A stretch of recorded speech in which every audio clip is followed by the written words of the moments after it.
Thank you for watching, liking, commenting, sharing, and subscribing right now. You may have heard of the Golden Arches, but what about the Gateway Arch in St. Louis, Missouri? I've been there a couple times, once as a kid, once as an adult. Pixie has never been to St. Louis, Missouri. Likely never will either. But you may be visiting St. Louis at some point in the future, in which case you may be interested in this top 10 list of tips and tricks and things to see in St. Louis, Missouri, as submitted by community member Matt Schlanger.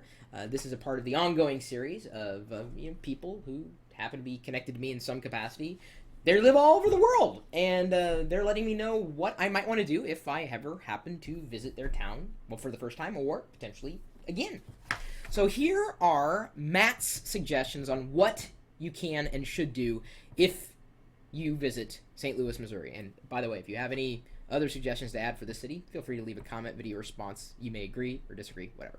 Number 1, the Gateway Arch. He says, can't miss it since it defines the St. Louis skyline. While the arch is certainly a mathematical and architectural wonder, it commemorates westward expansion.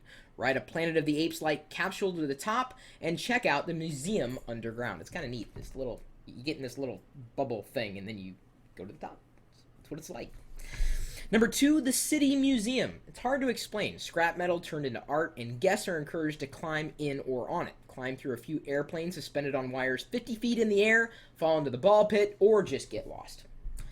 Number 3, the Cathedral Basilica. One of the largest displays of mosaics in the world, this church is spectacular. They offer tours if interested, but definitely deserves a walkthrough. Number 4, the Science Center. What started as an impressive planetarium has expanded it to include science education of all types. Hands-on science displays and an Omnimax are a must for kids, but plenty of entertainment for all ages. I like visiting science museums, so it's good to know that St. Louis has got a good one. Number 5...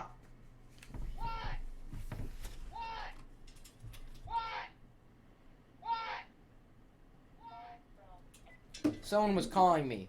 Someone from Independence, Missouri. No, we'll do that video at another time. It's a different city. As I was saying, the St. Louis Zoo, rated the top zoo in the Midwest by the Chicago Tribune, and thanks to my tax dollars, it's free. So, oh wow, so Chicago said that the St. Louis Zoo is better. Well, it must be pretty good. Number 6, the Botanical Gardens. Oldest botanical garden in the nation, 80 acres of green in the city, BYOB free concert series in the summer, and feeding the carp in the Japanese garden are just a handful of reasons to visit. Number 7 is the Anheuser-Busch Brewery. Tours run every 10 minutes or so. Learn the history of St. Louis brewing and see the process of brewing Budweiser. While the tour is pretty sterile, the tasting room at the end makes up for it. I keep smacking my lips. I don't know why. I think now it's just thinking about the tastiness of beer at 1:30 in the afternoon. Or is it 1:30 or 3:30? Oh, it's 3:30. My, how time flies when you're talking about travel. Number 8, Forest Park. Almost twice the size of Central Park, Forest Park is one of the largest urban parks in the nation. Buildings from the 1904 World's Fair and too many activities to list make this worth exploring. Number 9, Museum of Transportation. While it sports Bobby Darin's dream car and the only operational turbine car on public display, this museum is best known for its trains. Hundreds of steam, diesel, electric trains, passenger cars, boxcars, and cabooses that are restored and touchable make this museum a must for any modern history buff.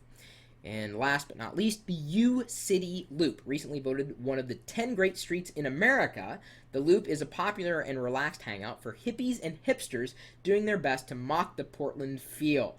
See, I'm close to Portland out here in Seattle. 80-plus Chuck Berry still plays once a month at Blueberry Hill Restaurant and Bar, also voted #1 burger in St. Louis. Try not to laugh at St. Louis Walk of Fame featuring greats such as Ike Turner, Kevin Kline, Maya Angelou, and Nelly. Lastly, complete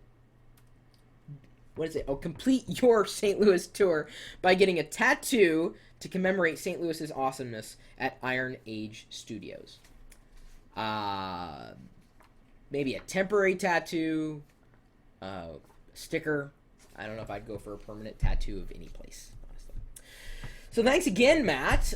Some good tips and tricks, things for tourism if you happen to be floating through St. Louis. And again, my email address is chris@pirillo.com. I want to hear from you, no matter where you live on this planet. If you live in a city that happens to take tourists, no matter how small or how large, interested in what you think happen to be the best things to see and experience.